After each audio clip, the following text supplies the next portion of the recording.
All right, welcome back to Missing Persons TV. I'm Brian Ladd.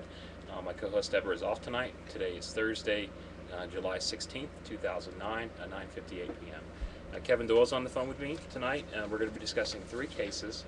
The first case we're going to be discussing is an old case, and that's the death of Michael Jackson. Then we're going to be covering two cases that I did the previous night. They are case 780, Carolyn Ramirez, and case number 781, Jonathon Gardenour. To get things started, Kevin, how you doing? Doing good, Brian. Thanks for having me on the show. You're welcome. Thank you for coming on every night. Now, if you guys don't know, this is Kevin Doyle. He assists us he does meditations on these cases. He sends me his information via email, then we discuss it on the show. Kevin's been doing this for a couple months now. His work has become very valuable to what we do every night. So thank you, Kevin. You were telling us about some type of venture you're doing. You want to bring that up real quick? Sure, I Okay. can. It's been tough finding a job, that's for sure. And I did find something that I think I can do. I've done a little bit of sales, but anyways, this thing it's called the Eco Electric Box, Mm-hmm. and what it basically does is it saves you money on your electric bill. But not only that, it has a lot of other benefits. It pays for itself within 1 to 2 years of having it installed. That's for residential units, and it's really not that much. But I think it's going to be something that it's going to be one of the next hottest products out there. There's a lot of companies that are selling this, but the reason why I got into this one is because it was through a really good friend of mine. It's just a really good company, and it's also got like a 20-year guarantee, manufacturer's guarantee on it. If the box doesn't, if it breaks or something, you can get it replaced. Just call the company. Okay. It does a lot of things. It really does. And my Okay. presentations that I do for it is probably about 5 to 10 minutes long. Is this Um, on Clarity of Awareness? no, it isn't. Can you put it up there so people can read about it or? Yes, I can Okay. definitely. I can put a link up to the website. Okay, and that's Um, clarityofawareness.com, just like it sounds. yep, And post that up there. yep, Um, definitely. sounds It also interesting. provides like a surge protection, power from power surges, brownouts, electrical spikes, blackouts, and what they call line noise or harmonics line noise, which your appliances and all your electrical equipment are providing for your house. And there's, I guess, one of the ways to reduce that kind of line noise is to utilize one of these devices, which is the Eco Electric Box. Huh. I also have an email set up. I can do all that later, but the email is I just made the email. Darn it! It's called Correct My Power Factor at gmail.com. Okay, correct. And if you My want to power factor. email me there. Correct My Power Factor at gmail.com. Okay. All right. Thanks, Kevin. That sounds really interesting. Let's get to the cases tonight. Now, Yes. I do have your notes, and we'll cover those when we do each case. First of all, I wanted to bring something up. The death of Michael Jackson. We've been discussing this for a while now. As you all may know by now, I did predict his death on the Dream Dwelling was on March 10th of 2006. I've been doing a little research, and thanks to somebody in the forum, I figured out who this Muhammad is. If you go to the URL, I'm not going to go into detail. There's a lot of information. I'm still verifying a lot of different things, but without a doubt, I think I know who murdered Michael Jackson. And his name is Abdullah bin Hamid bin Isa Khalifa. I'm sure I'm pronouncing that wrong. He is a sheikh, and his name is bin Hamid, and his father is the Royal Prince of Bahrain. And I have a link there on the, if you go to brianstreams.com/Michael Jackson, you'll see all the information. There are several dream dwellings that point to this gentleman, and it goes way back to 2006. I did a little research on this man, and I'm looking at Wikipedia, and it says friendship with Michael Jackson a longtime friend of American pop singer Michael Jackson, the Sheik loaned his friend $2.2 million, or I'm sorry, million pounds. So I'm guessing that's almost roughly around $4 million to pay legal fees after the singer was tried for child molestation in California in 2006. After the successful defense and dismissal of the charges, the Sheik invited Michael Jackson and his children and personal staff to stay in Bahrain, which Jackson took up on 30 June of 2005.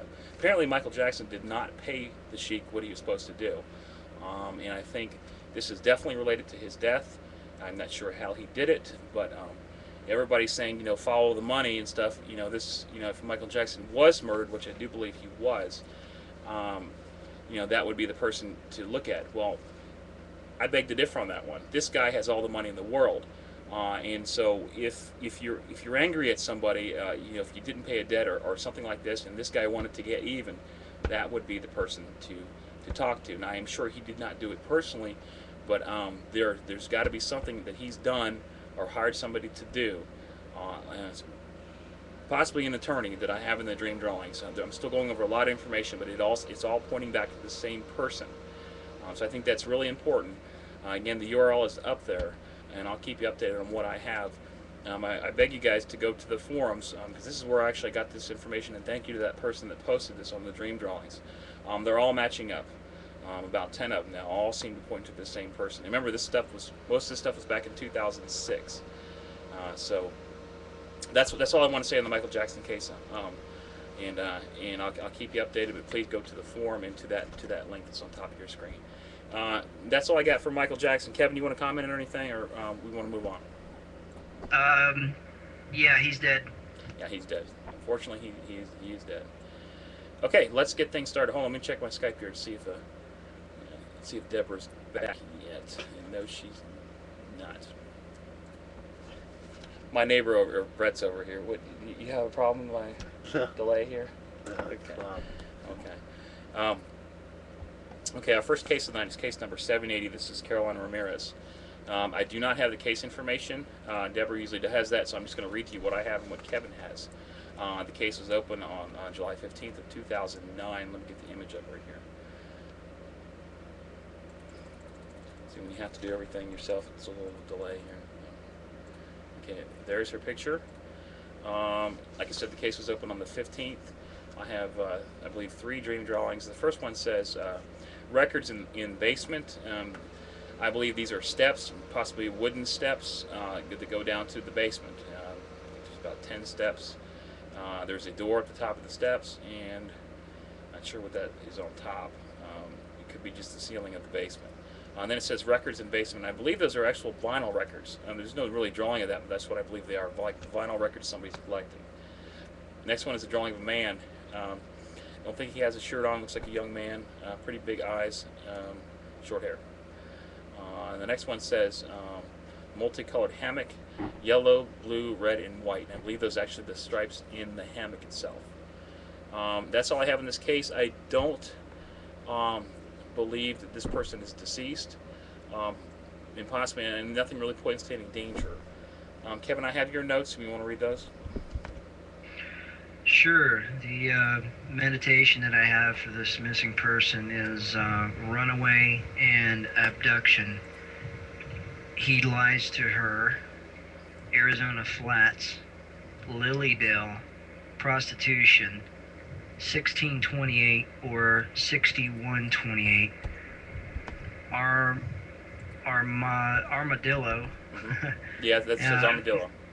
My notes after the meditation: she may have run away to a man who lies to her. He may have been with prostitutes before, he may be trying to make her prostitute for money. Arizona Flats, Lilydale, and the numbers and Armadillo all could be involved somehow, and that's all I have.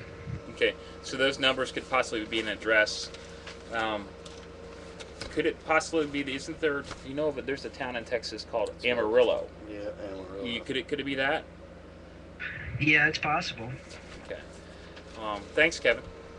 Yep. Okay, let's move on to our next case, and this is our final case of the night. We're only doing 2 cases tonight. That's really all we have on the books tonight. Anyways, the next case is case number 781, and this is Jonathon Richard Gardenour. The case was open on July 15th of 2009. I have one, two, three dream drawings. The first one says Florida trailer, works as a cook in seafood house. Seafood house actually might be the name of the place he works at, or it could just be a place that sells seafood. There is also a drawing of some type of fence. I think that fence is in the second dream drawing too, a little more detailed version of that. Looks like maybe a picket fence. I'm not sure what color. I don't think it only has one thing across. What do you call those things? The pickets. What goes across the? Shoot. It's not staying. Well, I can't think of it. Okay, regardless, it's drawn there. The third dream drawing says she told police a lie, selling earrings on eBay. The number 4472. I think maybe when it says she might be the person that reported this person missing. I'm not sure. Just guessing on that one. But that's really all I have. I don't have any feelings of death or endangerment. Fortunately, Kevin, I'm reading your notes here. You want to read those? Sure. For Jonathon, I have my meditation. Dead, murdered, 9125, robbery, body 6 to 5 miles down off Clayton or Plantenton, 2 males, 28 to 29 years old and 34 to 36 years old. Satan knows. They live in the outer city limits, 20 to 15 miles from where they met Jonathon. My notes after the meditation: Jonathon could have been murdered by 2 males. 9125 could be anything. I feel that Satan means something bad. The murderers may live outside of a town that is within 20 to 15 miles from where they met Jonathon. And that's all I have. All right, Kevin, Satan knows. Are we talking metaphysical here, or are we talking a name Satan? Somebody named Satan. Do you know? They don't know anybody that names a person Metaphorically speaking, just something bad. Okay. This is specific enough to probably get a location. 15 to 20 miles, and then Clayton or Plantenton Road. We could probably look that up. So we'll look that up. If we can find anything, we'll definitely post a map on the case file. Okay. All right. Thanks, Kevin. Yep. That's really all we have, other than this is a picture of Aji Desir. He went missing on January 10th of 2009 from Immokalee, Florida. I checked the news today. There are no news articles today, other than the same video that the local sheriff's department is promoting, and I want to thank them for featuring findaji.com on there. And I also noticed on the Google return now, the website for Find Aji is right below America's Most Wanted now, so it's second to one as far as Google return for Aji Desir. And I want to thank Deborah for all the hard work she's put into that website. If you haven't been to the website, it's www.findaji.com. All that information is up there. What we're asking everybody to do is, if you could please print a PDF photograph and his statistics, and share those pictures.